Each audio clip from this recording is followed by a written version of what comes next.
Timothy Clifford. Welcome, Tim. And here's the clicker. There's the arrow. Good morning, everyone. Let me see if it's... The problem is not information.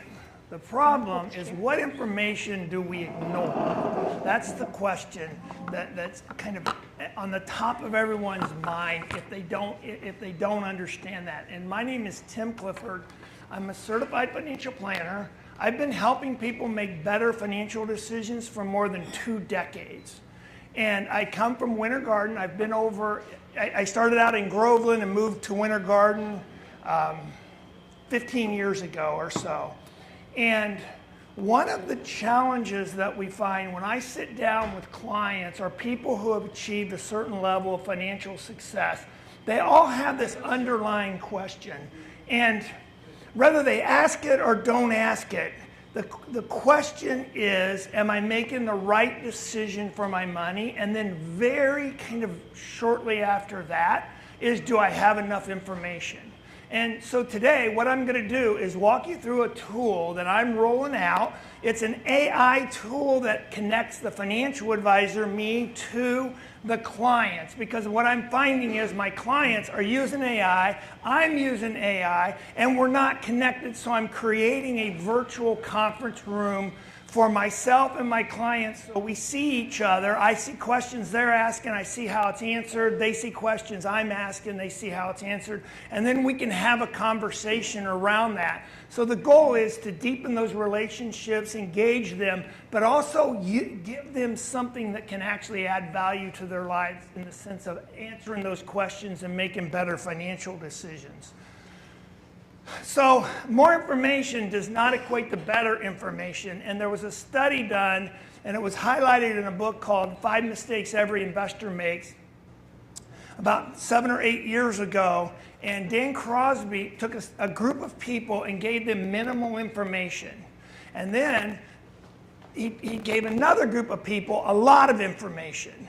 And what they found over an extended period of time was the group that had the minimal information actually made better financial decisions than the group that had a lot of information and consistent information. And the reason is because the other group was just constantly fed information, all kinds of information, and what is it that they ignore? What information do you not include in that?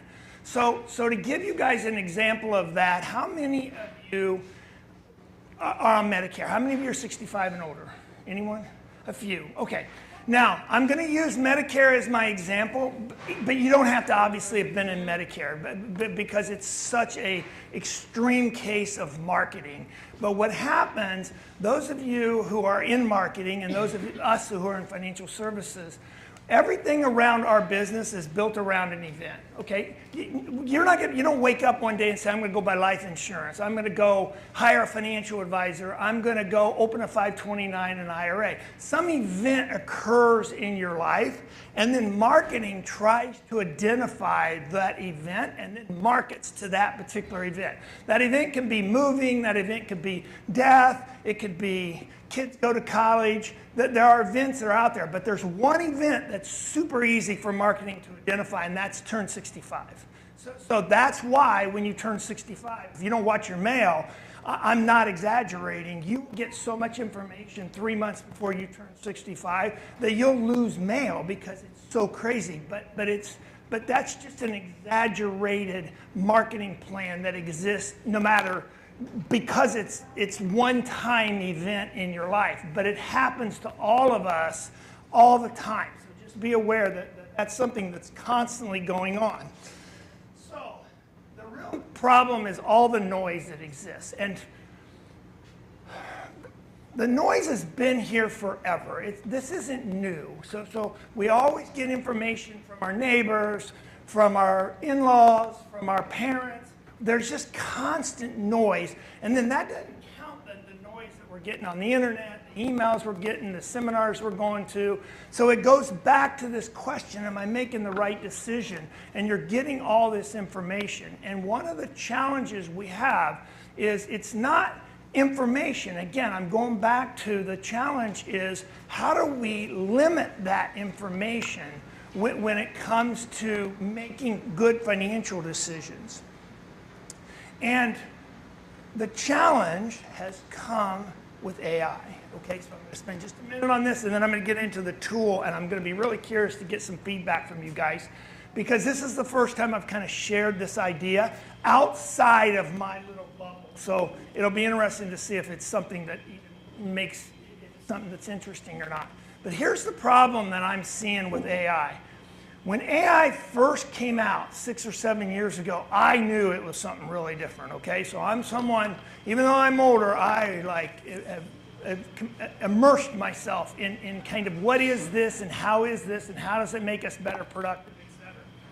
But one of the things that I find 5 years later is AI is causing people to think that it's giving them good answers, okay? So when we make good financial decisions, clarity comes from structure. Well, when you go on AI and ask it a question, it feels like real structure because it gives you this process, it gives you the answers, it gives you what you're looking for. It feels like a really good system to get information from. But there's two things that AI, there's actually 4 things that I'm going to touch on. There's probably more, so those of you who are in AI, there's 4 things AI does, and it does a really, really challenging job of this. So this is the limiting to AI, and those of you who use it a lot, great. Those of you who don't, be aware of these and really go into them with kind of an open mind when you use them. Number 1, it'll hallucinate. Number 2, it'll do what's called Sickle fancy. Number 3, it has biases. And number 4 is it's all about the prompt, okay? What questions you ask it one way and I ask it another way, it will actually give us different answers. So hallucination basically means it'll just give you the wrong answer with confidence. There's just boom, here's the answer, goes down, but when you read it, you're like, that's the wrong answer, okay? Sickle fancy is where it'll become a yes man. It'll just agree with you. I don't know how many of you have used it, but you can make AI agree with you on almost every single topic known to man. I mean, like there are some really big debates when it comes to how people use AI. And if you ask it enough questions, and where this sickle fancy will come in is if you don't change the chat and you just keep following up, what you're going to find is you just start agreeing more. And then the third thing it'll do is biases. Now, biases is primarily something where you're using it if you're paying for it. If it's a free tool, it'll be less so because it doesn't have so much history on you. But if you're paying, it has your history. So it looks at what your opinion is on stuff, and then it'll build that bias into how it answers questions in the future. So if you're someone who absolutely doesn't like life insurance, as an example, and you ask, and you've gone through a whole debate about that particular subject a year ago, and then you get into a chat and you want to get some information on life insurance, it will have a bias against life insurance, right? It'll automatically have that because it remembers you didn't like it a year ago, okay? And then the last thing that you have to understand is the prompts are everything. So I'm positive everyone's in here seen it, but why those prompts are so important, and one of the things to remember is aim, input, mission, is the reason it says is AIM is the acronym, but it's kind of you got to tell AI who it is. That's the actor part. What input are you giving it, and then what's the mission of it? That's a simple way to think of a prompt. But whatever you put in there, it's going to come back based on that prompt. Okay, so here's my problem. Okay, so now I'm going to get into the tool and kind of get to the process. What the problem that I've found over the last 5 or 6 years is I have a really small practice. I have 50 households, it's probably 75, 80 people. And not all of them are using AI, so this is not something that's massive across the whole group. It's still going to be a very small segment of my client base. But that small segment is 10 or 15 people that are using AI. And so what will happen is they'll go on and ask AI a question, and then they'll come back and ask me a question, and then I'll go on AI and ask a question, and we're not on the exact same page anywhere through the process. So one of the things that I've come up with is, how do I get the AI and myself on the same page, okay? So what I've come up with is leveraging AI with the financial advisor, okay? So here's the visual I want you to kind of see. Think of AI as limiting information. The more you limit information, the better AI is going to give you information. Interesting enough, it sounds crazy, but the information. So when you think about this, over the top of AI, over the top of this slide is just AI. Just went on to Chat, Grok, any one of them, and ask a question. It's going to the world to ask information. So the first thing that I came up with is I needed to build a prompt where, think of that at 50,000 feet. Now, the next step is, okay, then how do I get it to kind of 30,000 feet? And so I built a prompt. This prompt's 20 pages long, by the way, so it's not just a 2-line prompt. But what it does is it builds in first principles of building wealth and maintaining wealth. Okay, so it's not going to go outside that bubble, and every answer it's going to give you, it's going to start at that 30,000-foot view of first principles. And those first principles in wealth, building wealth, so you can Google it, check it, etc., basically is liquidity, safety, and growth. So, but that doesn't tell you much. That's more like okay, that's interesting information. But think about that like in a health scenario. In health, if you say, well, what's first principles in health? Well, first principles in health is move, sleep, and eat right, okay? That still doesn't tell you much, right? But if you think about the next level down, that's really what I developed with PlanAssist, is the how. So that gives us kind of the what. Then the how do you do that? So back to health, move, go walk 2 miles a day. Sleep, get 7 to 8 hours sleep a night. Eat, don't eat carbs and processed foods as an example, right? That's kind of the how. So what I did was back to first principles in wealth is liquidity, safety, growth, and then I wrote a whole book.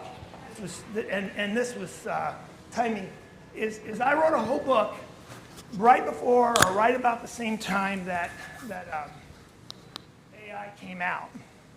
But I wrote this book more for clients, okay? So it's a very short book, and it's basically around principles. I didn't make any of these principles up, okay? 100% they're industry norms. Anyone that's in the business will be completely aware of them. You do any research, etc. So they're common principles, but what I needed to do was help my clients go deeper if they wanted to, right? So not very many of them went deeper, but some will. And so I wanted a book that allowed them to go a little bit deeper on any one of these principles. And they've heard me tell the stories or gone through them. But I put these principles together. And so what I've done is in that prompt, I've taken this and built it into the prompt. So when they go on and ask questions, then it automatically is going to run it through that first filter. Then it's going to run it through the PlanAssist book of have a plan. And this is the how of the PlanAssist is have a plan, be diversified, seek counsel, right? Those are the 3 basic principles around PlanAssist process. So lastly, here's the visualization I want you to see. I'm creating a group chat. I'm making this super simple, like really, really simple, by the way. So those of you who are into programming and stuff like that, it is still really hard. So I'm creating just a group chat and a simple dashboard so clients can go on and see where they're at.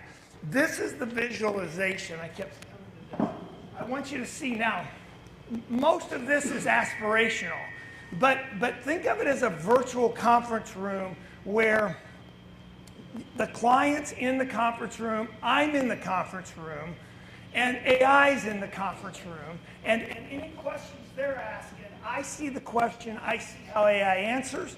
I can say, that's a really good question, here's another way to word that question, and then I can reword the question, and then off to the left, they can at any point in time click a button and say schedule an appointment or shoot me an email or talk to me individually. It's aspirational in the back where it has the attorney CPA. When I first roll this out, they're not part of the program. So lastly, yep. Hold on to the questions. Hold on to the questions. We're going to get them real quickly. Yeah, he's finishing up right now. And I'm actually done. So this is what it looks like. So here's what it looks like for the client. So the client will go in, ask a question, then it'll answer it. This is the visualization of what you'll see. And at any point in time, they can hit a button and say, request a review, view chat. And I make the summary super simple. And then here's the dashboard. And the dashboard gives them 3 things to focus on. So that's the idea. I'm curious there. Timothy, Clifford, everyone. Let's wrap it up. So Tim, what exactly is your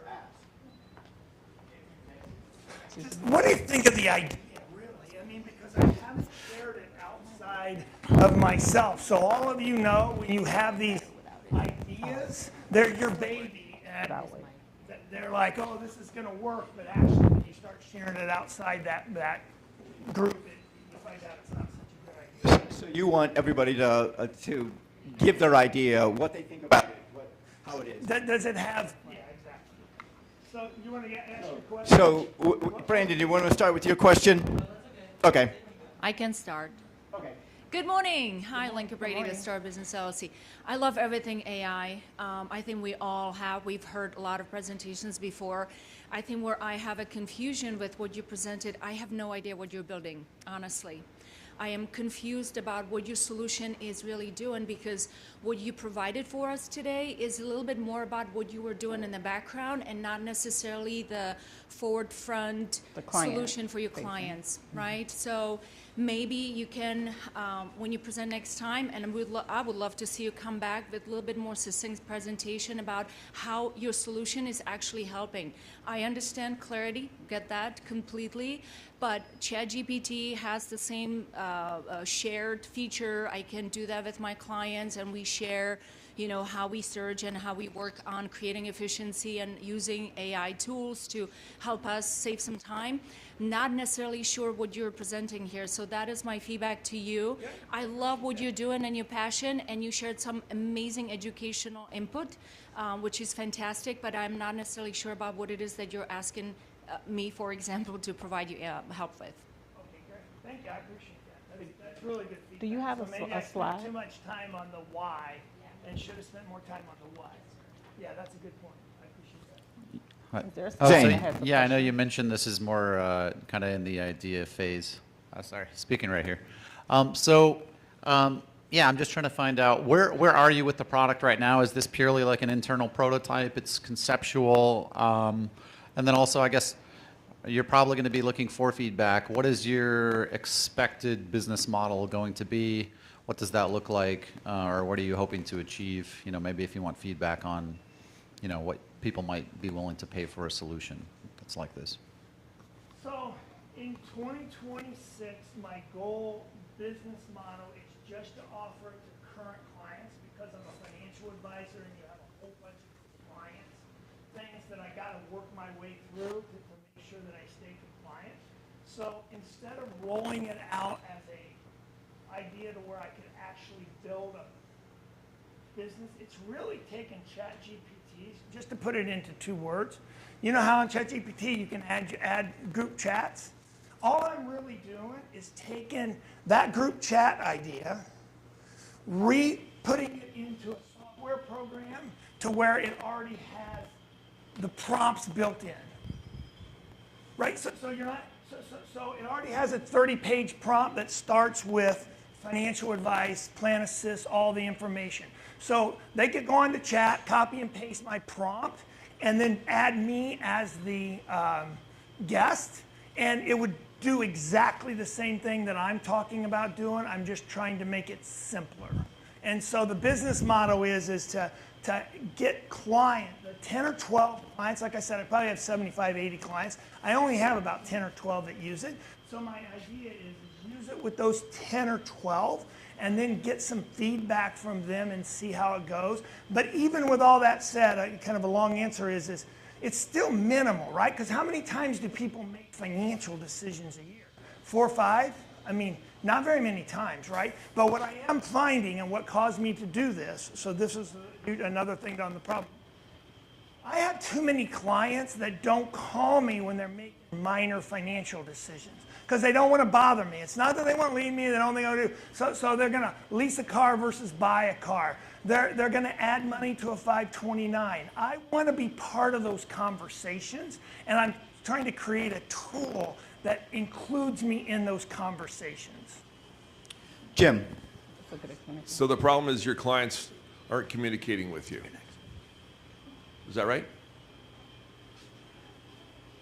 Yeah, yeah, that's a high level problem. Yeah, you could comment it like that. And so how are you going to know when they're actually participating in your tool? The tool is designed to where it's going to have sign in, and again, from a compliant perspective, I can see, I'll get summaries at the end of every day of who went on, what they asked, how AI answered the question. So I'll see the activity. They won't have anonymity or confidentiality in what they're asking. No, they will not. But again, it's my tool with my clients. So it's not designed to give them anonymity or confidentiality. These are clients I know. It's clients that already like me. It's clients that I've had for years and I years. understand that, yeah.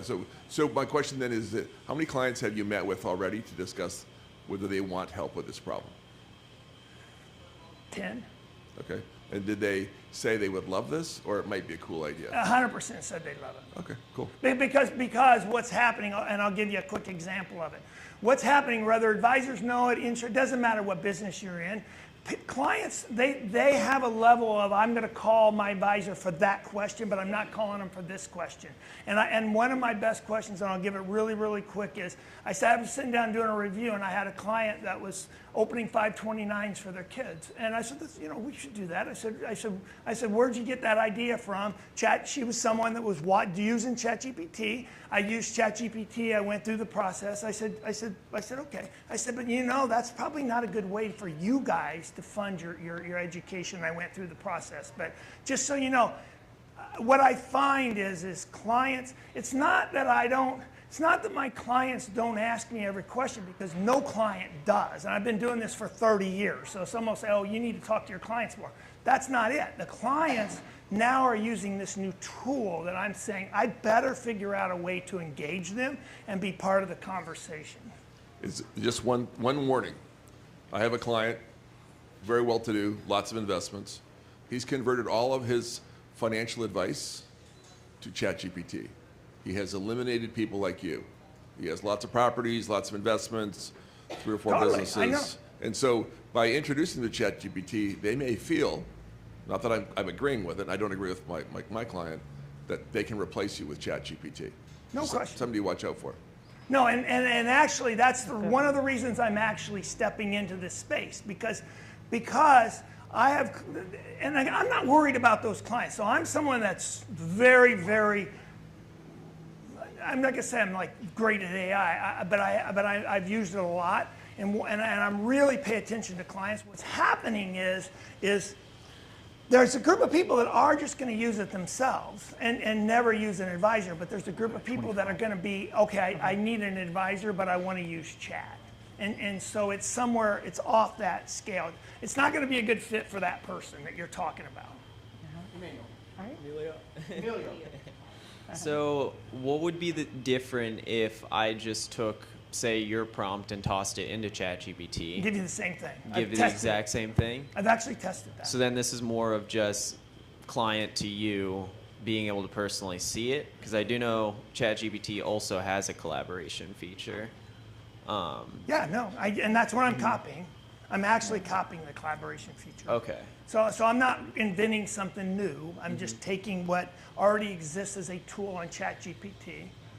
But instead of you just getting on ChatGPT and inviting me into the conversation, it will be ChatGPT with a little bit of history. They'll know your age. They're not going to have all your information. They won't have your last name, et cetera, but they'll have some basic information. And they'll have the prompt that I'm building kind of built into it. So it's built in. You don't have to put the prompt in You don't every have- single time. Yeah, you would just log in. Now, it will be password protected and all that stuff. So you'll log in. You won't have to ask or copy and paste a 20-page document for the prompt. It'll be built in. Okay. Thank you. So this is like a hybrid model. It's completely hybrid. Yeah. Hey, I feel like we've had a conversation, so I can say this. Focus on getting feedback as people are asking questions. There's a lot of good points here. As you're explaining that back, you're not going to get as many good questions and as much good feedback from the Good. audience. All right, I appreciate that. So, but on the other side, I think that this is a little rudimentary as far as just a chat feature.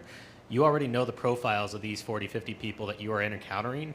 Putting those profiles into some diverted area in the back that's specific to each client would then allow you to provide specific advice towards their investment portfolios or what they have proclivities to perform, essentially. So if someone's in real estate versus someone being in Roth accounts, you can automatically go in and do that planning and have ChatGPT already have that set up in a profile. That's what I would like to see if you're actually going to do this. The collaboration piece, I feel like, is going to be overrun pretty feedback. quick. Yep, good. He literally said exactly what I was about to say. I was going to say, if you're going to give this to your client, I was going to say, if you're going to give this to your clients that you already have, then tailor make each individual person sign in for their portfolio. Because if you're selling me a product or giving me a product even that everyone of your clients use the exact same thing, there's no actual benefit to me. I could do the same thing like everyone here was saying on ChatGPT on my own with a couple of prompts. And yes, your prompts are tailor-made for what yours does. But at the end of the day, you know my portfolio. I've already been working with you. You already know my profile.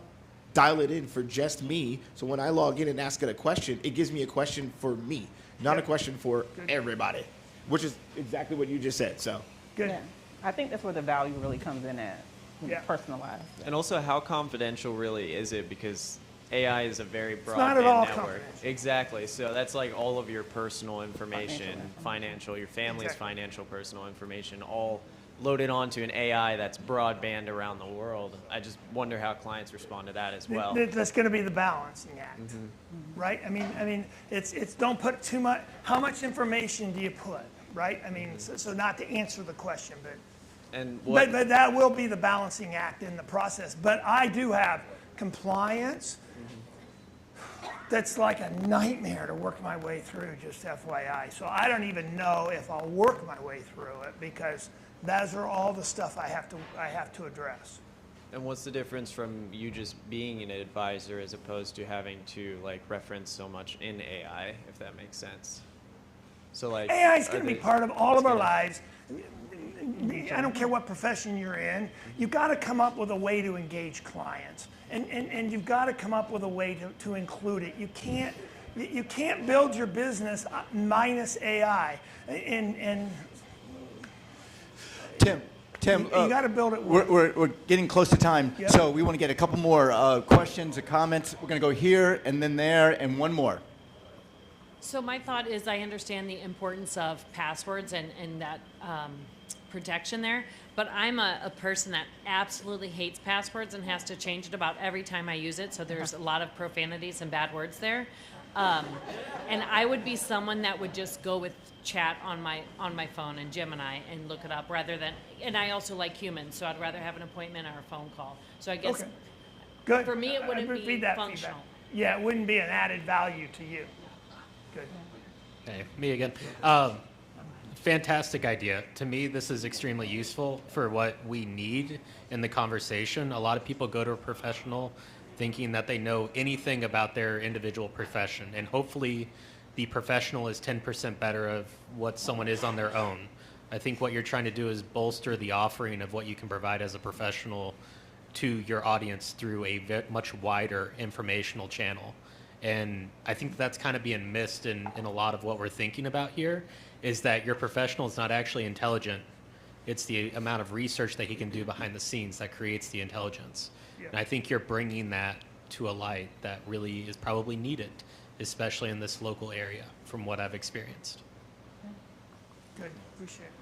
Yeah, so I would just say, what is the, if you were to look at the grand scheme of things, everybody in the room here, what is the one specific piece of validation or, the problem that you want to look at? If you were to look at the biggest thing that you're trying to figure out today, what would that be? Would this be something you'd be interested in, a virtual conference room, do chat together? Would 5 of you be interested in that? That's really the number. It's not, I don't need 100, I need a few. It's a very small group of people, and that's the question of, is there a few people that would like that idea? So let's just look at the room here. If anybody is liking the idea, raise your hand. That. That's a great If this idea. seems interesting to you. How many would be? Okay, So so there you go. Yeah, 5 So or you got 6. about 5. Okay, Yeah. awesome. So you know who to talk to then. Okay. So that's actually that actually is a validation for me to make it work, is I don't need a lot, I just need a few. Can I offer one last thing Yeah, before we wrap up?